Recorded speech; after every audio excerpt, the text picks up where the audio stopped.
Hello, and welcome to the Shangri-La Speaks channel. And in this video, I would like to kind of start a series about a spiritual journey. And I'd like to start that series with the topic of awakening. Awakening is a very startling experience. A spiritual awakening can arouse confusion, self-doubt, which can cause duality inside and turmoil. But awakening is also beautiful at the same time. The hardest part about awakening is understanding just how flawed you have been. And that really is kind of the whole point of a spiritual journey, is to grow. And in order to do that growing, we have to be honest with ourselves about our own flaws. And I don't want to get into like saying, well, what's right, what's wrong, this is a sin, or anything along those lines. Actually, I believe that the flaws, we all have our own instrument inside of us to dictate and show us what flaws that we need to work on. And it's this kind of mirror effect. It's a strange phenomenon that a lot of the things that we ourselves find that we do not like in people are the very things that we don't like about ourselves. So you could use that as a tool, to kind of help you through this beginning growth phase. There's so much work to do, and, don't get discouraged. Love yourself. Awakening's beautiful. Starting to see things differently. You have finally felt in your mental body and in your physical body, in your emotional body, that divine presence. This doesn't happen for everyone, but it's happened for you. And I congratulate you on that. And, may peace always be with you on your journey. Now, to the lighter side of a spiritual awakening. And I'll talk a little bit about the stuff that I went through. So when I had my spiritual awakening, and as funny as this sounds, I was coming off of toying around with hallucinogenics a little bit. And that kind of kick-started the whole thing. Eventually you grow, on this tree of life, into understanding the point is to get back to that divine feeling without the substance help. So anyhow, it's not like I was doing it all the time and that's where everything came from.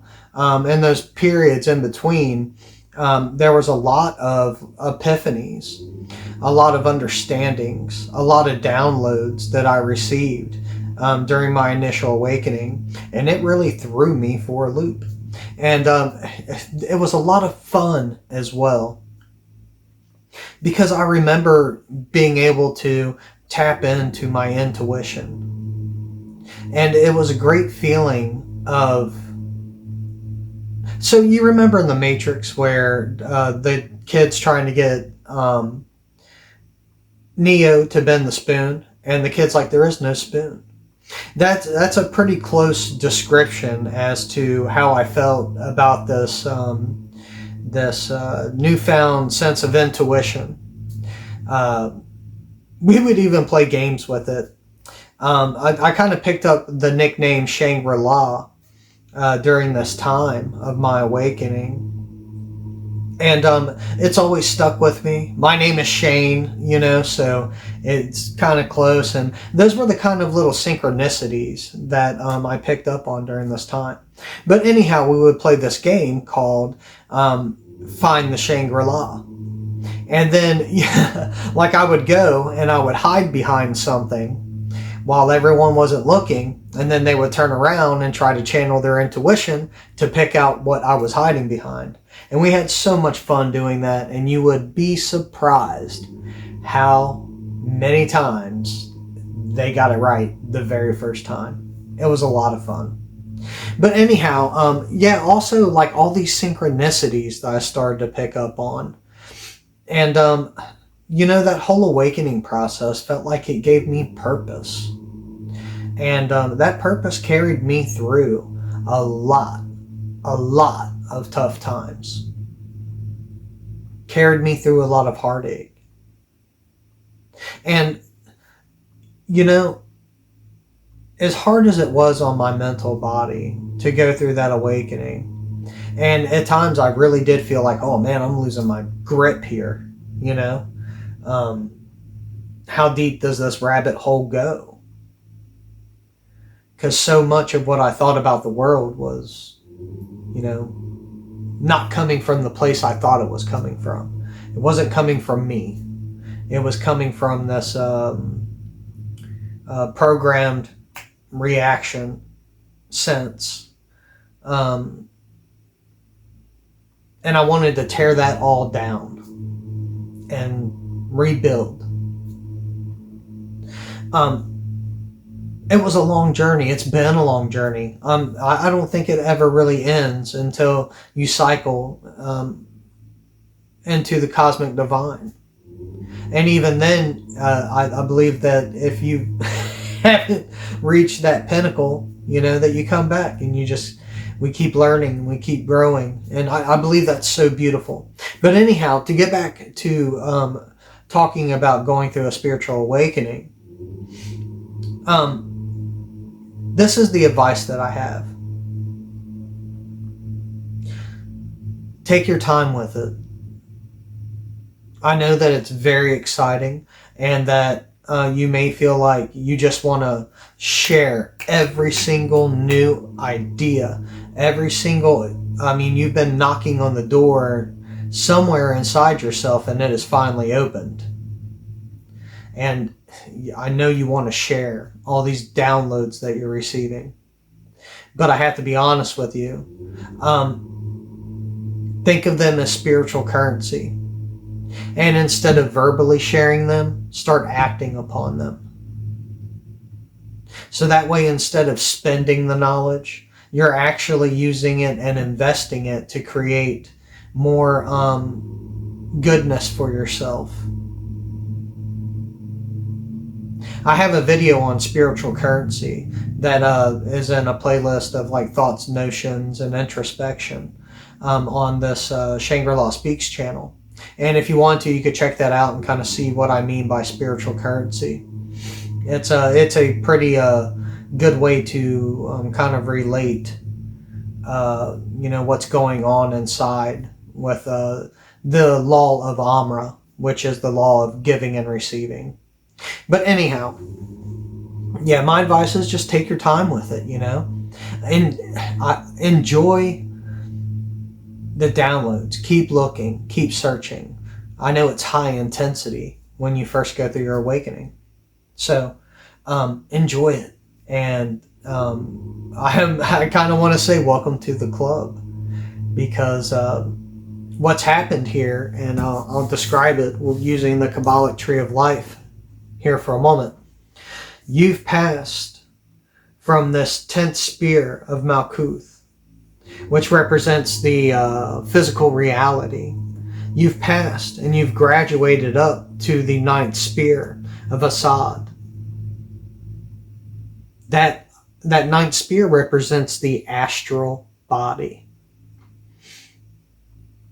This recognition of something that lies beyond the physical realm, the astral matrix. There's something beyond just what I can see and what I'm told that is not so much orchestrating, but guiding and setting the guidelines to everything that's occurring. And what's exciting about it is now that you've awakened, the next step in this process for you is going to be the initiation. And you'll know what I mean by the initiation when it happens. Because you're going to pass. You're going to pass through this tower on the Kabbalic tree of life. This battle that's going to happen in between your mental body and your emotional body. As you kind of try to come to terms with your awakening. And you're going to pass through the tower. And you're going to hit that sixth spirit of Tefrith, which is the divine consciousness. This is the goal here on the earth realm. To reach and obtain this divine consciousness. That is initiation. And once you reach initiation, then you have to pass the next gate, which is strength. And that's a battle between your severity and your mercy. When you start not only looking for answers and searching for knowledge, but you start applying this divine knowledge to your choices in life. So now you're no longer two. You're no longer this person hungry for knowledge, but still living in this reality-based experience. Now you're taking the knowledge and you're combining it with the rest of your life and acting upon it. But anyway, the next video will be about initiation. But congratulations on your awakening, and I'm very thrilled for you. I hope you enjoy it, and keep searching, keep knocking on that door. He who knocks will be answered. And here's something to think about at this time. As above, so below.